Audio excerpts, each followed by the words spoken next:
Ayo, segera download Quran Tadabbur, tafsir dalam genggaman Anda.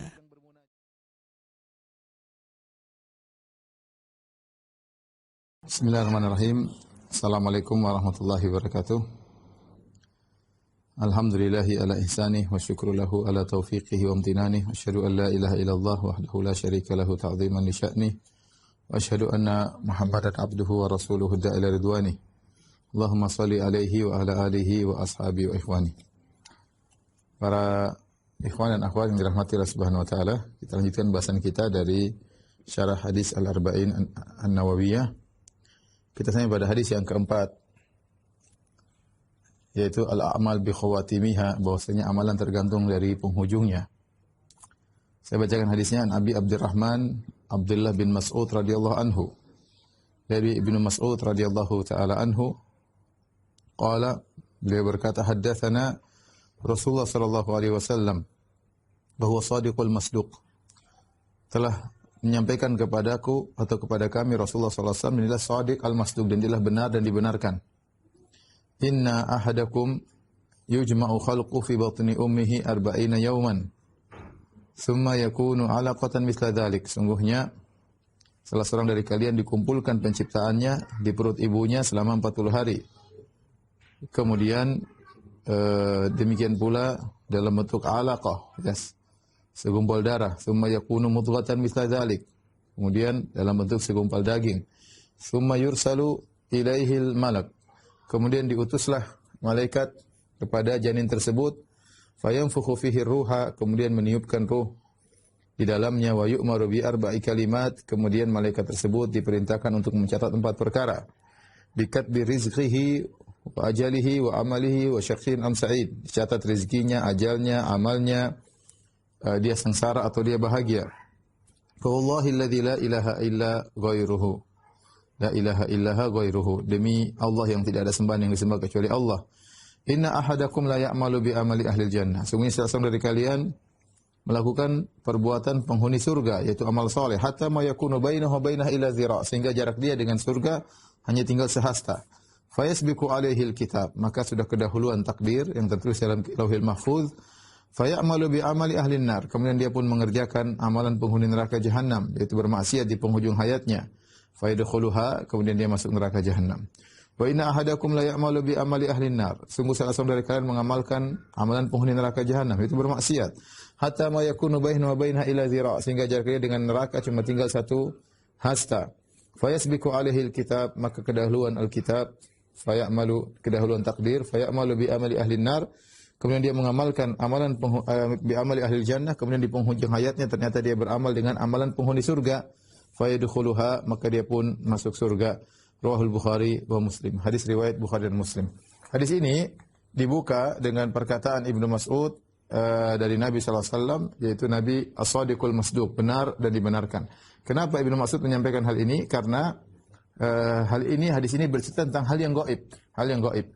Gaib pertama di zaman tersebut berkaitan dengan masalah proses terjadinya janin, dan gaib yang kedua adalah mengenai masalah takdir, bahwasanya seorang tidak tahu takdirnya. Bisa jadi di awal kehidupannya dia beramal kebajikan, di penghujung hayatnya dia beramal keburukan, atau sebaliknya di awal hidupnya dia beramal dengan amalan keburukan, di akhir hayatnya dia beramal dengan amal kebajikan. Dan ini dua hal yang gaib, ya, yang tidak diketahui terutama di zaman tersebut. Oleh karenanya Ibnu Mas'ud ketika membuka hadisnya dia mengatakan, haddatsana Rasulullah sallallahu alaihi wasallam, telah menyampaikan kepada kami Rasulullah sallallahu alaihi wasallam, wa huwa shadiqul masduq, dan dia adalah yang benar dan dibenarkan, ya. Baik, kita akan bahas yang pertama tentang marhalah janin dalam perut. Tentunya para dokter lebih paham, ya, tapi saya ingin menyampaikan versi yang ada dalam Al-Qur'an. Allah sebutkan dalam Al-Qur'an dalam surat Al-Mu'minun dan juga di awal surat Al-Hajj, ya. Dalam surat Al-Mu'minun, ya, Allah di awal surat Al-Mu'minun kata Allah Subhanahu wa taala, "Wa laqad khalaqnal insana min sulalatin min tin." Min sulalatin min tin. Ya, kalau saripati dari tanah, ya. Tsumma khalaqnahu nutfatan fi qararin makin. Nutfatan fi qararin makin. Tsumma khalaqna an-nutfata 'alaqah. Kemudian dari nutfah dijadikan 'alaqah. Fa khalaqnal 'alaqata mudghatan, kemudian mudghah. Fa khalaqnal mudghata 'idhaman, kemudian idham. Kemudian fa kasawnal 'idhama lahma. Kasawna al-'idhama lahma. Thumma ansha'nahu khalqan akhar. Ansha'nahu khalqan akhar fatabarakallahu ahsanul khaliqin. Ini ada 7 tahapan yang disebutkan. Pertama sulalah, 2 nutfah, 3 alaqah, 4 mudghah, 5 tulang, 6 dibungkus tulang tersebut dengan daging, ke-7 khalqan akhar. Ya. Sama seperti ini dalam surat Al-Mu'minun. Sebentar, saya carikan ayatnya. Surat Al-Mu'minun ayat 12 sampai 14.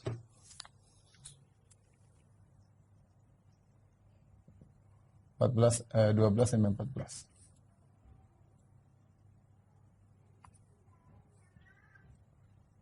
Kemudian juga Allah Subhanahu wa taala sebutkan dalam surat Al-Hajj, kata Allah Subhanahu wa taala, ya ayuhan nas in kuntum fi raibin minal ba'tsi fa inna khalaqnakum min turabin thumma min nutfatin thumma min 'alaqah thumma min mudghatin mukhallaqatin wa ghairu mukhallaqah. Di sini kata Allah mudghah, mukhallaqatin, ghairu mukhallaqatin. Nanti akan kita jelaskan. Ini terdapat dalam surat Al-Hajj, ya, bentar, ayat kelima. Ayat kelima. Ini surat Al-Hajj 22 ayat ke-5. Ya. Baik. Ini 7 tahapan, saya terjemahkan dulu. Ya. Saripati dari tanah. Kemudian nutfah, ya. Nutfah, setetes air, ya.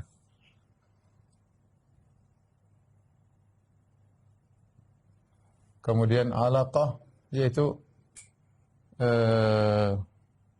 apa bahasa Indonesianya? Kalau ini daging, ya. Segumpal darah kalau diterjemahkan. Segumpal darah. Kemudian segumpal daging. Kemudian menjadi tulang. Kemudian tulang dibungkus daging.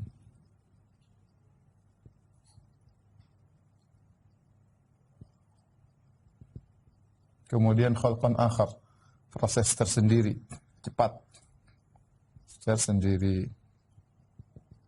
Kata Allah ciptaan lain. Ya. Baik. Ini terdapat dalam surat Al-Mu'minun, ya, dan juga dalam surat Al-Hajj ayat 5, ya. Taib, dalam hadis Ibnu Mas'ud radhiyallahu anhu, hadis ada 2 dalam hadis dalam Al-Qur'an.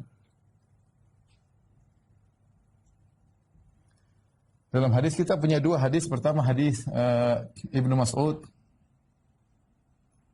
yang sedang kita bahas. Yang kedua adalah hadis dari Hudzaifah Al-Ghifari. Hudzaifah bin Usaid bin Asid Al-Ghifari. Riwayat Muslim. Adapun hadis Ibnu Mas'ud, maka datang dalam ini riwayat Bukhari dan Muslim, Al-Bukhari dan Muslim. Tapi kita akan menyampaikan riwayat dari Imam Muslim, riwayat yang lebih cocok dengan hadis Hudzaifah bin Asid Al-Ghifari. Saya bacakan hadis Hudzaifah Al-Ghifari, kata Nabi sallallahu alaihi wasallam, "Idza marra bin nutfah thintani wa arba'una lailah ba'atsallahu ilaiha malakan." Kata Nabi sallallahu alaihi wasallam, "Idza marra bin nutfah Thintani wa arba'un lailah ba'atsallahu ilaihi malak." Saya terjemahkan aja, yang artinya jika sudah lewat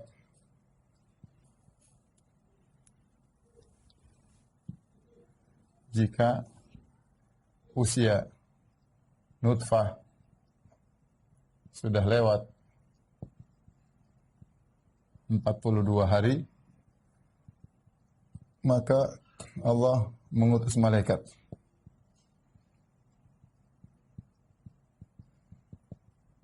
Ini hadis riwayat Muslim ya. Hadis riwayat Muslim. Kemudian fasawwaraha wa khalaqa sam'aha ya. Lalu membentuknya ya. Dan seterusnya. Nanti lafalnya panjang ya. Baik, sekarang kita hadis Ibnu Mas'ud. Saya ingin riwayat Muslim yang lebih pas dengan hadis Abi Sa'id Hudzaifah bin Asid Al-Ghifari. Kata Nabi SAW, "Inna ahadakum yujma'u khalquhu fi batni ummihi 40 yawman."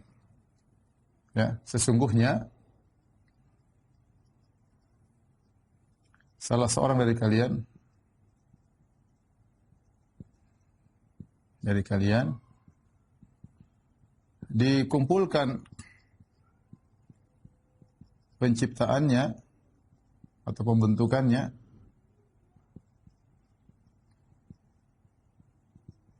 di perut ibunya 40 hari. Ya, 40 hari. Tidak ada kata dalam bentuk nutfah, enggak ada. Dalam bentuk nutfah itu ada bantahan dalam riwayat, ada tambahan dalam riwayat yang lain, tapi dalam riwayat Muslim tanpa ada tambahan tersebut. Kemudian kata Nabi SAW, "Tsumma yakunu fi dzalika 'alaqan mithla dzalik." Kata Nabi SAW, "Tsumma yakunu fi dzalika 'alaqatan mithla dzalik." Ini yang dibahas oleh para ulama. Secara bahasa artinya, lalu yakunu fi dzalika 'alaqatan, dalam bentuk alaqah, yaitu segumpal darah, ya, fi dzalika, pada yang demikian mislu dzalik, seperti itu. Nah, ini para ulama bahas apa maksudnya lalu dalam bentuk alaqah, yaitu segumpal darah, ya, segumpal darah. Pada yang demikian seperti itu. Apa yang dimaksud pada demikian? Pada yang demikian. Dan seperti itu maksudnya apa? Maka pendapat yang benar wallahu a'lam bishawab, maksudnya pada yang demikian, yaitu pada 40 hari tersebut. Maksudnya pada 40 hari. Pada 40 hari. Yang seperti itu maksudnya dikumpulkan juga. Dikumpulkan. 40 hari yang mana? 40 hari yang ini? Ini 40 hari ini. Kemudian kata Nabi SAW, "Semua yakunu fi dzalika ya mudghatan mithla dzalik." Kata Nabi SAW, lalu sama. Lalu dalam bentuk segumpal mudghah, segumpal daging. Pada yang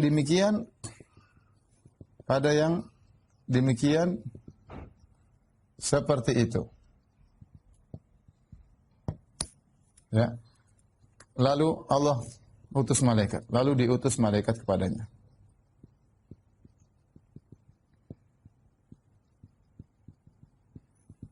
Sama, pada yang demikian juga ini maksudnya pada 40 hari. Ini semua kembali pada ini. 40 hari ini.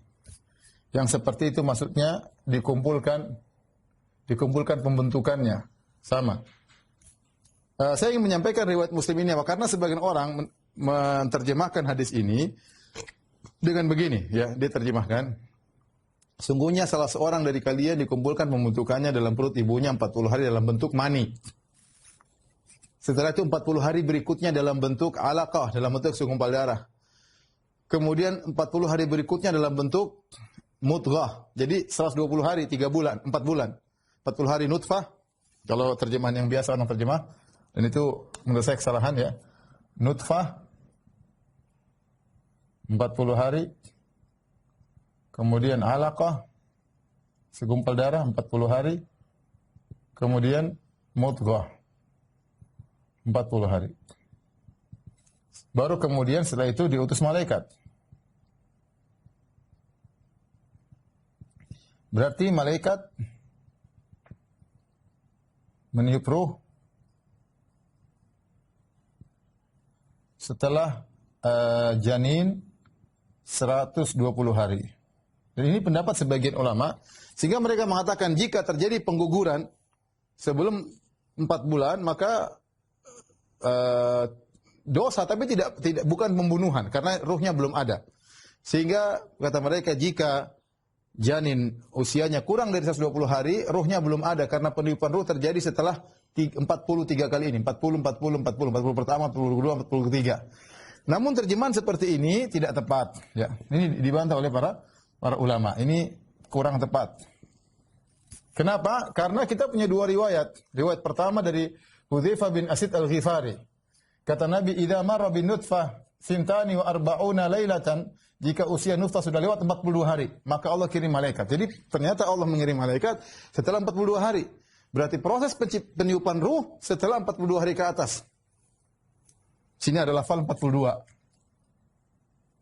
Malaikat, mengutus malaikat. Sementara dalam lafal Ibnu Mas'ud yang lain dipahami, diterjemahkan malaikat setelah 120 hari. Jadi sangat kontras ya. Setelah 120 hari baru dikirim malaikat. Ya, baru dikirim malaikat.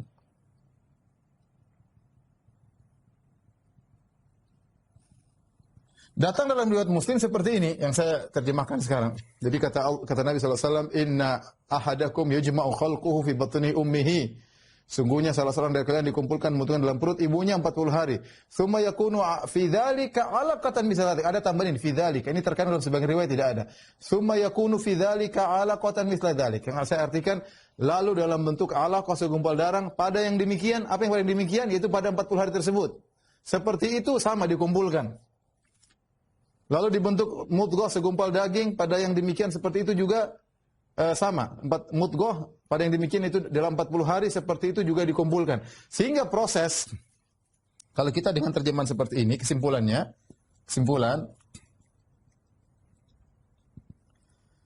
proses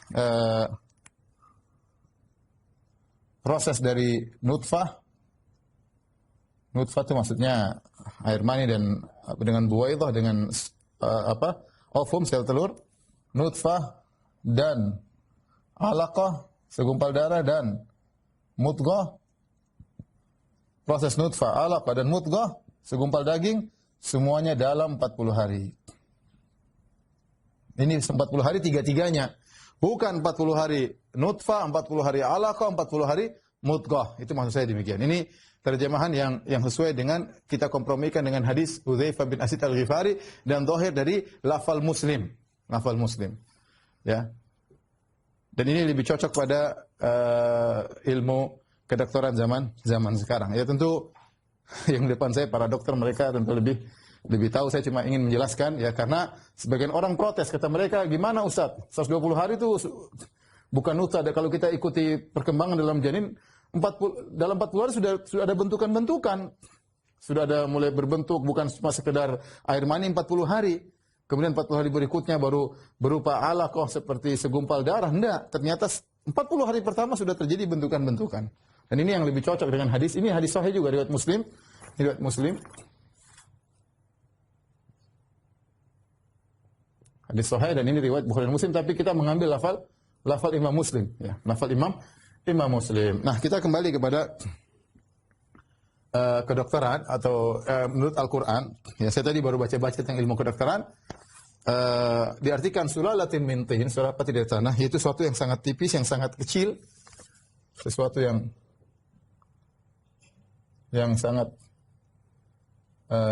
sangat kecil, sehingga ada yang menafsirkan bahwasanya sulalah saripati maksudnya air mani. Kita tahu air mani ketika keluar banyak sekali, namun yang bisa membuahi sel ovum cuma segelintir atau satu, atau kedokteran lebih tahu lah. Itu yang kemudian membuahi sel ovum, kemudian menjadi nutfah. Nutfah itu dalam ayat yang lain, min nutfatin amsyajin. Kata Allah, min nutfatin amsyajin. Amsyajin itu artinya tercampur.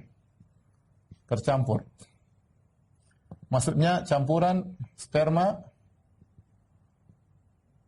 sperma dengan sel ovum. Campuran sperma dengan sel ovum. Kemudian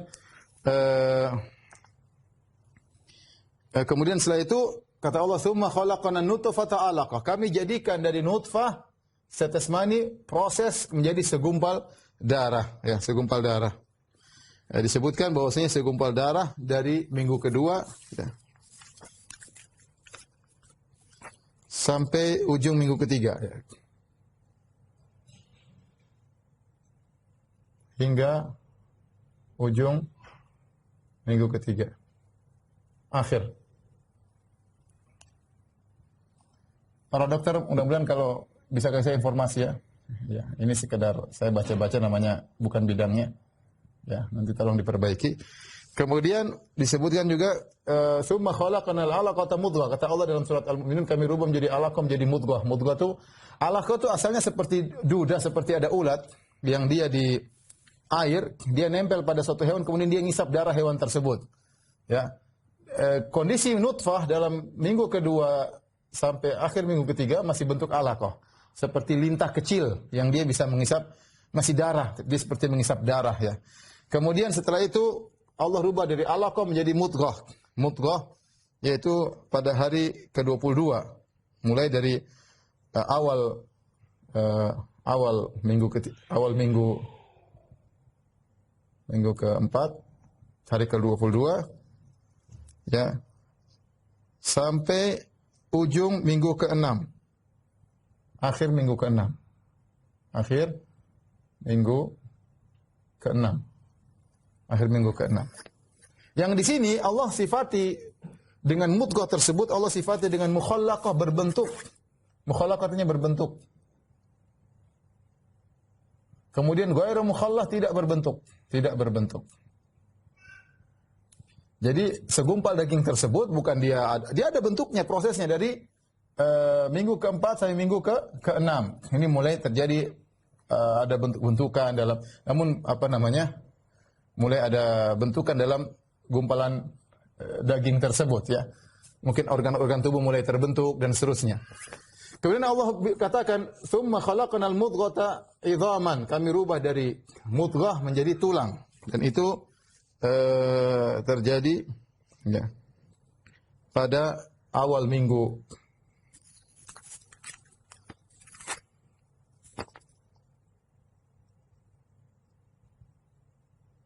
ke-7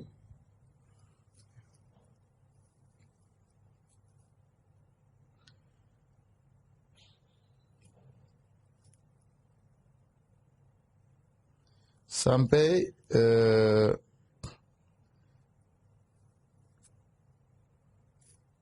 saya lupa sampai kapan, ya. Tapi mulai awal dari minggu ke-7 mulai terbentuk seperti ini. Kemudian kata Allah, "Tsumma kasawnal idhama lahma." Jadi setelah terbentuk tulang, mulailah bayi tersebut mulai kelihatan bentukan tulangnya, ya. Tadinya masih organ-organ kecil. Setelah itu kemudian tulang tersebut Allah bungkus dengan daging, karena daging tersebut harus menempati sesuatu. Nah, daging tersebut menempati tulang, dan ini dari ujung minggu ke-7 sampai dari ujung minggu ke-7 sampai ujung minggu ke-8. Akhir minggu 7 sampai akhir minggu 8.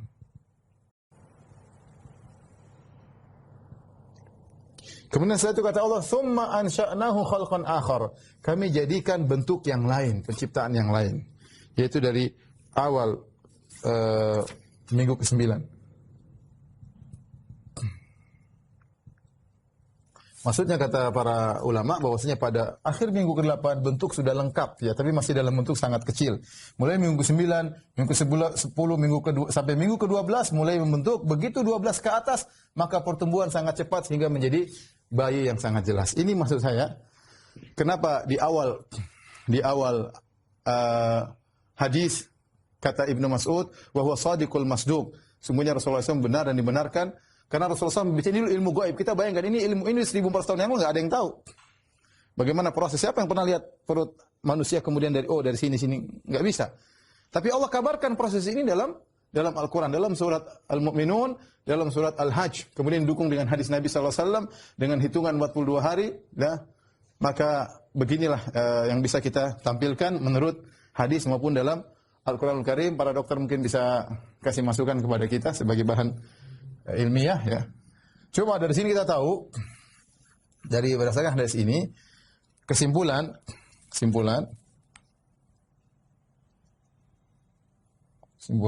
sebelum 42 hari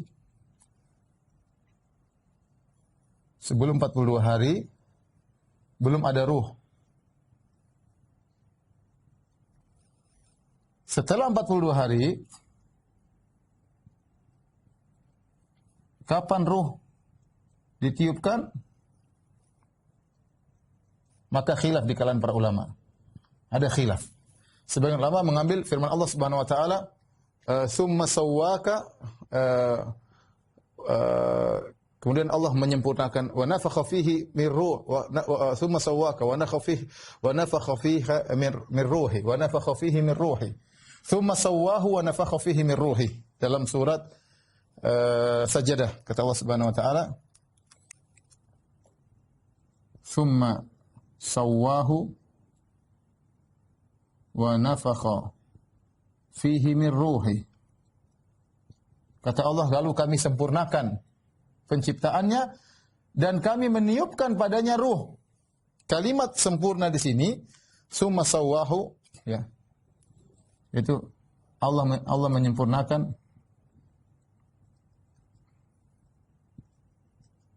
menyempurnakannya.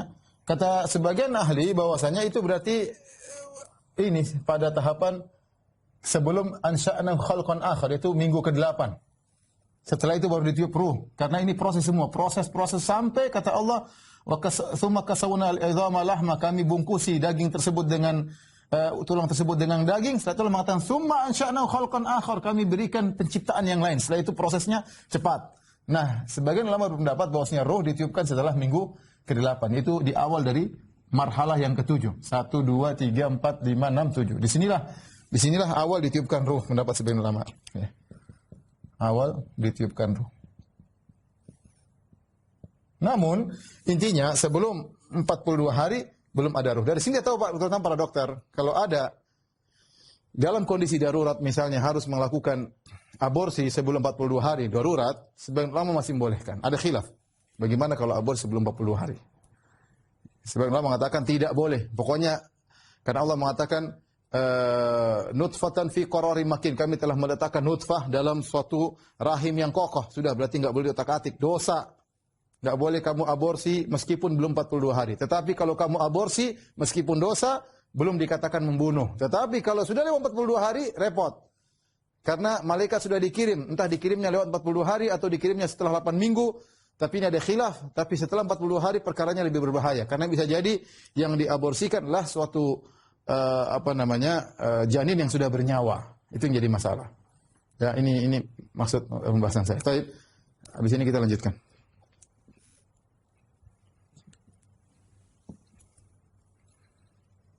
Allah berfirman, "Tsumma sawwahu wa nafakha fihi min ruhi wa ja'alakum as-sam'a wal absara wal af'idah qalilan ma tashkurun." Saya lihat ayat suratnya ya.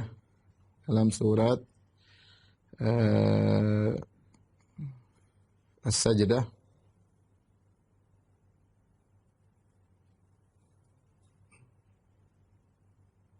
Surat As-Sajdah ayat 9 ya. "Tsumma sawwahu wa nafakha fihi min ruhi."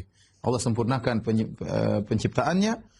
Wa nafakha fihi min ruhi, kemudian Allah tiupkan ruh kepadanya. Wa ja'alakumus sam'a wal absara wal af'idah. Allah jadikan bagi kalian pendengaran, penglihatan dan juga hati. Qalilan ma tashkurun. Sedikit kalian yang bersyukur. Ya, ini tadi saya sebutkan tentang permasalahan. Ya, seandainya kita banyak penelitian dari para ilmuwan yang menunjukkan bagaimana Al-Qur'an 1000 tahun yang lalu tatkala ilmu kedokteran belum bisa mengungkapkan hal ini, Allah sudah menyebut tentang tahapan bagaimana proses perjalanan janin dalam perut seorang ibu, dan ternyata seperti itu prosesnya.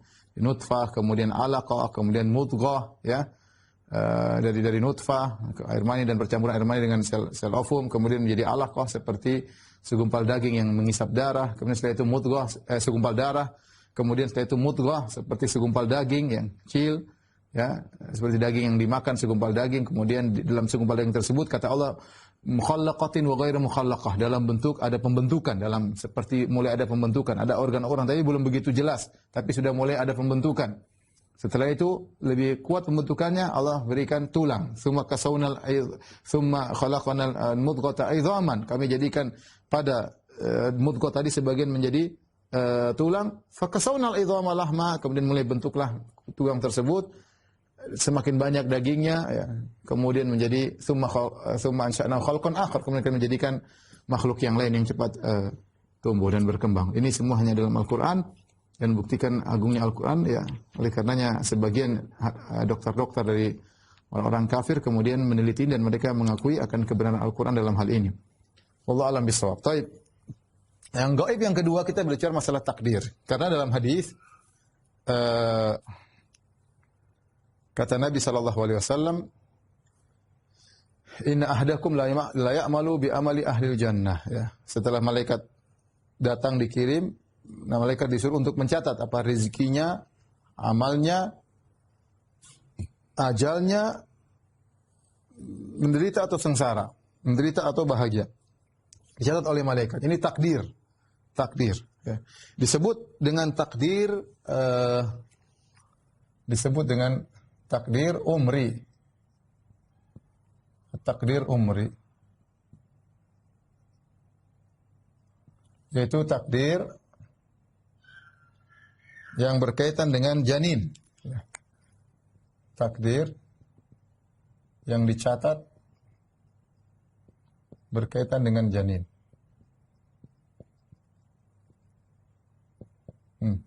Janin tadi, catat apanya? Malaikat mencatat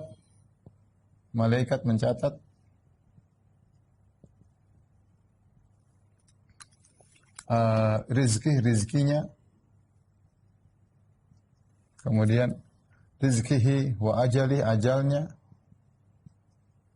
rizki ajalihi, ya. Ikat bi rizkihi wa ajali, amalnya,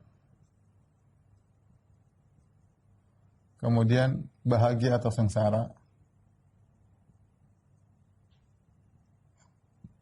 Baik, ini sudah dicatat, disebut dengan takdir. Nah, kita umat Islam, rukun iman yang keenam adalah al-iman bil takdir, bil qada wal qadar, ya. Al-iman bil qadar. Beriman kepada takdir. Ini rukun iman yang terakhir, rukun iman keenam. Beriman kepada takdir. Baik, saya ingin jelaskan secara singkat logika sederhana beriman kepada takdir. Beriman kepada takdir ada 4 marhalah. Saya tidak akan jelas panjang-panjang, cuma sekedar sekilas. Ya. Yang pertama, ilmu Allah tentang apa yang hendak Allah ciptakan. Hendak Allah ciptakan.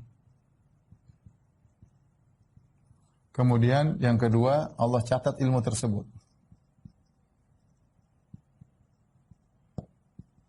Di Allahul Mahfuz. Allah al-Mahfuz. Ini nggak ada yang tahu isinya, siapapun. Ya. Yang ketiga, Allah berkehendak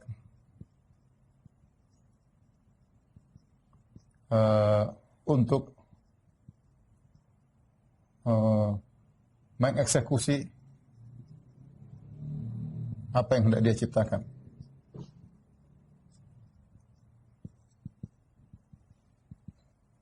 Setelah itu penciptaan.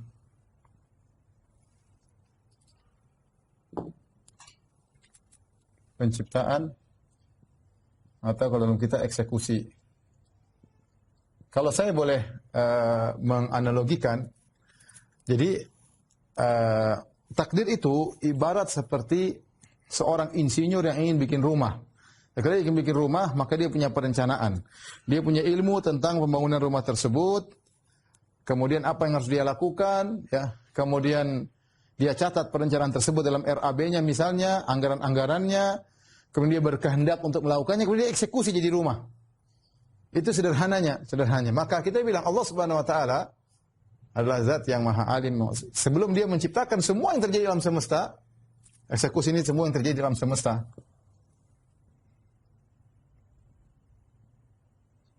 terjadi di alam semesta hingga hari kiamat. Hingga hari kiamat Allah ingin membuat ini. Bagaimana? Maka Allah punya ilmu tentang hal tersebut. Ilmu Allah tentang apa yang hendak Allah ciptakan. Ya. Kalau kita bilang apa? Ilmu perencanaan tersebut. Kalau kita melogikan, ilmu ini untuk menciptakan, Allah sudah punya ilmu. Ya. Setelah itu ilmu tersebut, ya apa yang akan Allah buat? Allah catat ilmu tersebut di Lauhil Mahfuz. Makanya dalam hadis disebutkan, awwalu ma khalaqallahu al-qalam. Yang pertama diciptakan pena. Qala uktub, kata Allah tulis, kata pena, madza aktub?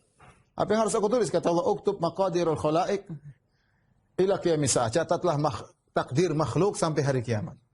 Dalam hadis yang lain kata Nabi sallallahu alaihi wasallam, "Innallaha kataba maqadirul khalaiq qabla an yakhluqa samawati wal ardi 50,000 sanah."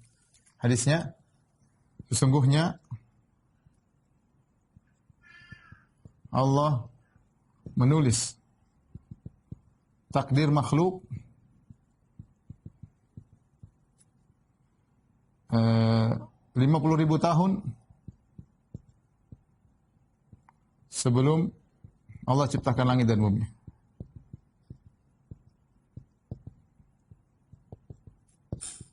Jadi takdir kita ini sudah ada, sudah tertulis. 50,000 tahun bukan sebelum kita diciptakan. Sebelum Allah ciptakan langit dan bumi. Langit ini kapan diciptakan? Wallahu alam. Langit kapan diciptakan? Langit dan bumi diciptakan kapan? Enggak tahu. 50,000 tahun sebelumnya Allah sudah tulis takdir semua akan terjadi. Nah, Allah catat ilmu tersebut Lauhil Mahfuz. Nah, ini yang Lauhil Mahfuz ini enggak ada yang tahu. Enggak ada yang tahu. Enggak ada yang tahu isinya. Malaikat dan Nabi pun tidak tahu.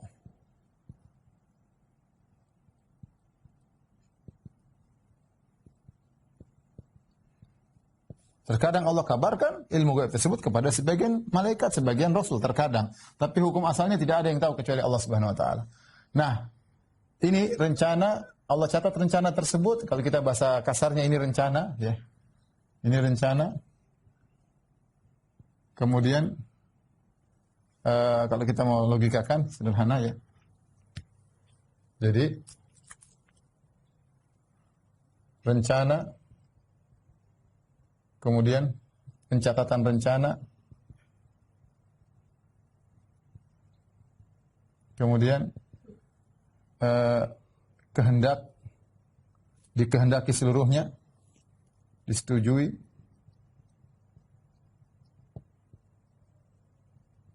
kemudian eksekusi. Eksekusi itu penciptaannya. Inilah kalau kita membelikan logika takdir.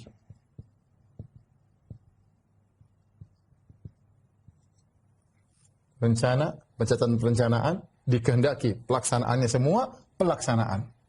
Sederhana. Ya. Semua yang terjadi atas kehendak Allah. Kata Allah Subhanahu wa taala, "Wa ma tasya'una illa an yasha Allahu rabbul alamin." Tidak ada yang kalian kehendaki, tidak ada yang kalian kehendaki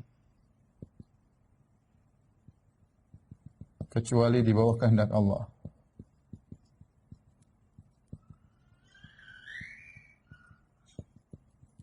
Jadi semua yang terjadi alam semesta yang Allah ciptakan, semua yang terjadi alam semesta. Saya sekarang sedang ngajar, semuanya sudah dikehendaki oleh Allah Subhanahu wa ta'ala. Semuanya. Makanya kita disuruh beriman bil qadar khairihi wa syarrihi.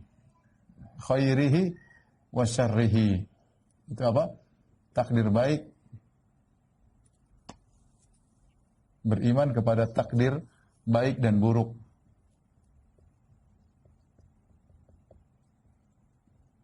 Ini. Saya tanya sama Bapak sekalian. Iblis diciptakan siapa? Allah Subhanahu wa taala. Allah sudah rencanakan, sudah. Allah sejak lahir mahfuz, sudah. Allah ciptakan iblis, iya. Iblis buruk, iya. Allah kehendaki iblis, iya. Allah kehendaki. Kenapa Allah ciptakan iblis? Kita enggak tahu. Wallahu alam. Kenapa Allah ciptakan iblis? Tetapi kita punya logika, kita punya keyakinan. Jadi kita tahu yang diciptakan oleh Allah, ini ada kebaikan, ada keburukan. Ada kebaikan, ada keburukan. Semisal iblis dan Abu Jahal misalnya. Ya. Taib. Kenapa Allah ciptakan kebaikan, ciptakan keburukan? Kenapa Allah berkehendak kebaikan, berkehendak keburukan? Pertanyaan, kenapa Allah berkehendak menciptakan iblis?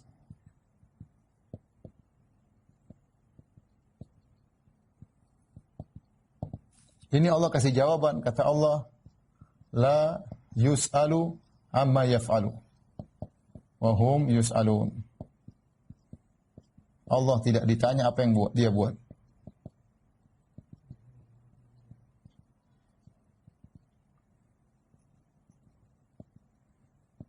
Dan merekalah yang akan ditanya.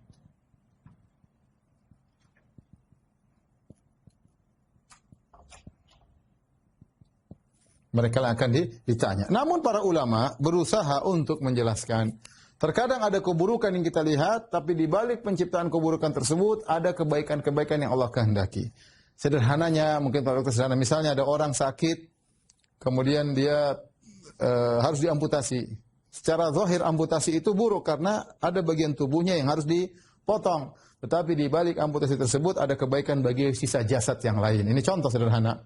Ya, contoh mungkin kita marah, kita jewer, kita pukul, dia nangis misalnya. Tapi kelihatannya kita zalim. Kalau orang cuma lihat cuplikan itu, seakan-akan orang tua zalim pukulnya anak. Tapi setelah diketahui ternyata di balik hukuman tersebut ada kebaikan-kebaikan, maka hilanglah segala pertanyaan. Contoh seperti Allah berfirman, "Zaharul fasadu fil barri wal bahri bima kasabat aydin nas liyudhiqahum ba'dalladzi 'amilu la'allahum yarji'un." Sungguhnya telah nampak kerusakan daratan dan lautan. Kerusakan Allah tidak suka, tapi Allah ciptakan kerusakan daratan dan lautan. Kenapa? Liyudhiqahum ba'dalladzi 'amilu. Ternyata untuk membuat mereka merasakan akibat ulah perbuatan mereka. Apa akibatnya? La'allahum yarji'un, semoga mereka sadar. Jadi ternyata terkadang Allah menciptakan keburukan, ada hikmah di balik itu yang terkadang kita bisa tangkap, terkadang kita nggak bisa tangkap. Kalau tanya, kenapa Allah ciptakan iblis? Ada ulama yang jawab, iblis diciptakan karena Allah punya tujuan menciptakan alam semesta diisi dengan manusia untuk diuji. Kalau nggak ada iblis, nggak ada ujian. Allah memang, kalau tanya, kenapa Allah ciptakan manusia untuk diuji? Itu bukan urusan kita, otak kita nggak sampai. Tapi di antara yang Allah kabarkan, Allah ciptakan manusia di atas muka bumi untuk diuji. Nah, bagaimana bentuk ujiannya? Ciptakan iblis. Iblis diciptakan dan dia menggoda, ya, dan dia buruk, tapi Allah ciptakan keburukan tersebut untuk menguji. Dan di balik ciptaan iblis tersebut ada banyak kebaikan. Di antara dengan adanya iblis, maka ada namanya yang baik atau kontradiktif yang bisa Allah ciptakan dua-duanya. Allah ciptakan surga, ciptakan neraka. Gara-gara iblis. Kalau nggak ada iblis, nggak ada neraka. Dengan adanya iblis, Allah ciptakan Fir'aun, Allah ciptakan Musa. Kalau nggak ada iblis, Fir'aun nggak ada. Adanya iblis, Allah bisa menunjukkan bagaimana sifat Maha Pengampun. Orang-orang terjerumus dalam dosa, kemudian mereka menangis, minta ampun kepada Allah. Kalau nggak ada iblis, itu semua nggak ada ceritanya. Semua nggak ada ceritanya. Ya. Dan banyak ulama sebut. Dengan adanya iblis, maka kita nampak bagaimana hamba-hamba orang yang soleh yang rela mengorbankan jiwa, raga dan hartanya untuk Allah Subhanahu Wa Taala. Ya. Kenapa? Karena di sana harus dikorbankan dalam jihad misalnya, kemudian dalam sedekah misalnya. Sebenarnya ada iblis mengganggu, tapi dengan adanya iblis bisa muncul orang-orang yang bisa mengalahkan iblis, yang dengan pengorbanannya bisa mengorbankan jiwa dan raga dan selanjutnya. Tapi intinya ini adalah rahasia Allah Subhanahu Wa Taala. Kita tidak bakalan tahu kenapa Allah begini, Allah begitu. Tujuan dari kita beriman takdir ini apa tujuannya? Yang ingin sampaikan sini, apa tujuannya? Apa tujuan dari ini semua? Tujuannya, kata Allah dalam surat Al-Hadid, "Ma asaba min musibatin fil ardi wala fi anfusikum illa fi kitabin min qabli an nabra'aha inna dzalika 'ala Allah yasir likay la ta'saw 'ala ma fatakum wala 'ala ma asabakum. Wallahu la yuhibbu kulla mukhtalin fakhur. Alladzina yabkhuluna wa ya'muruna bil bukhl wa may yatawalla fa inna Allaha huwal ghaniyyul hamid." Saya carikan ayatnya biar dicatat. Surat Al-Hadid ayat 22 sampai 23. Ayat 22 sampai 23 yaitu surat 57. Surat 57 22 sampai 23. Kata Allah, tidak ada musibah yang menimpamu di dunia maupun di dirimu illa fi kitabim min qablin nabra'aha, kecuali sudah Allah catat di Lauhil Mahfuz. Sudah. Likaila ta'sau ala ma fatakum, tujuannya apa? Agar kalian tidak putus asa, terlalu bersedih dari musibah yang menimpa kalian.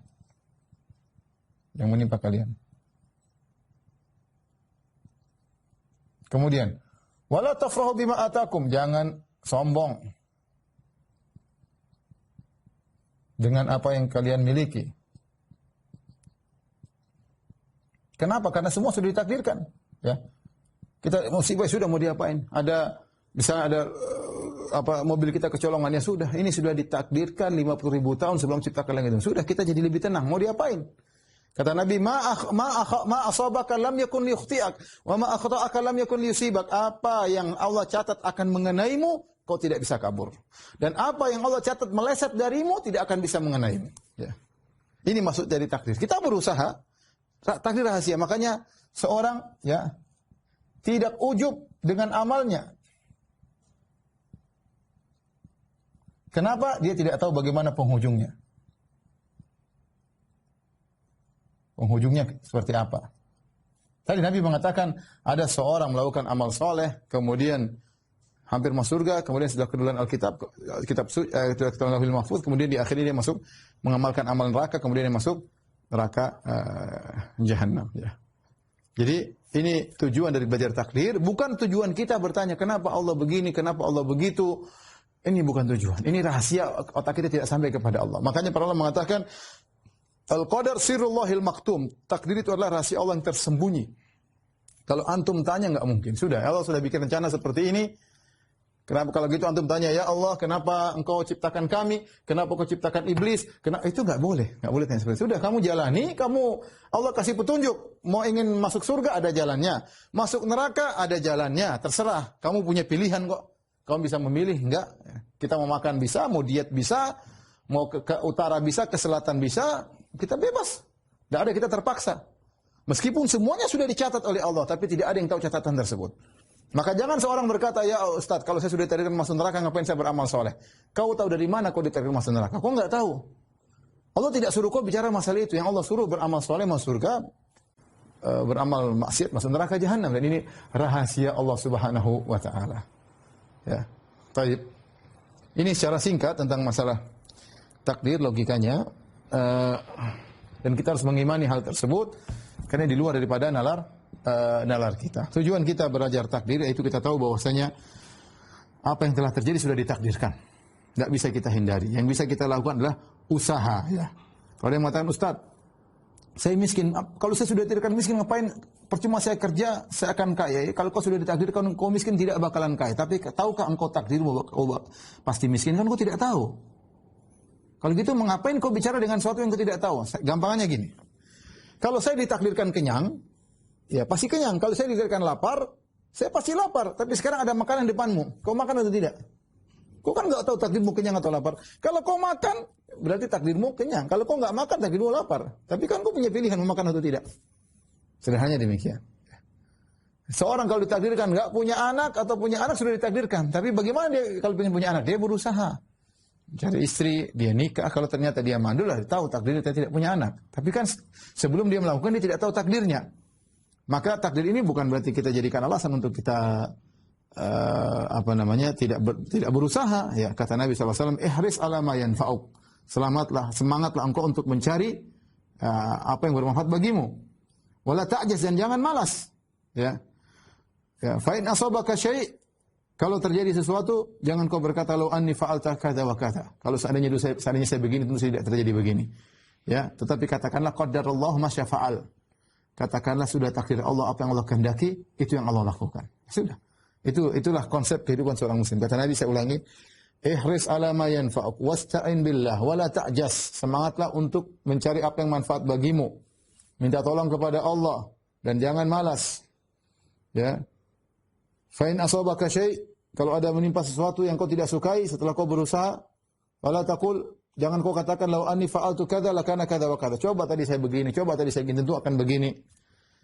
Fa inna law taftahu amal syaitan. Sungguhnya perkataan saya ini membuka pintu syaitan. Tapi katakanlah qadarallahu ma syafa'al. Ini sudah ditakdirkan oleh Allah Subhanahu wa taala. Jadi inilah takdir secara sederhana ya. Kita semua sudah ditakdirkan bagaimana amal kita, bagaimana rezeki kita, tapi tidak ada yang tahu isi takdir tersebut. Ya, tinggal kita menjalankan, kita berusaha. Cuma dengan beriman kepada takdir jika terkena musibah, kita tahu bahwasanya sudah ditakdirkan oleh Allah Subhanahu wa taala. Kalau kita dapat kelebihan, kekayaan atau kecerdasan, kita sudah ditakdirkan sehingga kita tidak ujub. Kalau sekarang kita amal soleh, jangan kita pede bahwasanya kita pasti masuk surga. Kita enggak tahu bagaimana penghujung kita. Kalau kita orang melakukan maksiat, kita enggak tahu, bisa jadi dia nanti bakalan sadar. Ini seperti itu, maksudnya takdir itu rahasia Allah Subhanahu wa taala. Demikian para dokter-dokter yang dirahmati Allah Subhanahu wa taala, ini yang bisa kita sampaikan pada kajian kita. Mohon maaf agak rumit sedikit ya. Itu saja para dokter-dokter yang rahmati Allah Subhanahu wa taala. Insyaallah kita lanjutkan pada pertemuan berikutnya pada hadis yang kelima dari Arba'in Nawawiyah insyaallah taala. Intinya kalau kita beriman pada takdir, kita jangan ujub dengan amal soleh kita. Karena kita tidak tahu ujung kita seperti apa. Kemudian kalau kita terkena musibah, kita bersabar. Karena kita tahu semua sudah dicatat oleh Allah dan Allah tidak mentakdirkan kita kecuali ada kebaikan yang Allah kehendaki. Itu husnuzan kepada Allah. Kalau kita dapat kelebihan, maka kita jangan, misalnya kita cerdas, atau kita yang bilang ini karena saya cerdas, karena saya pintar, karena saya banyak pengalaman. Kita bilang banyak orang punya pengalaman, banyak orang Allah tidak takdirkan kebaikan bagi mereka. Oleh karenanya ini di antara yang membuat gelisah orang soleh. Mereka tidak ujub dengan apa yang sudah mereka lakukan karena mereka tidak tahu bagaimana kesudahan mereka. Sementara Nabi bersabda, innamal a'malu bil khawatim, amalan tergantung dari ujungnya. Demikian, wabillahi taufiq wal hidayah. Assalamualaikum warahmatullahi wabarakatuh.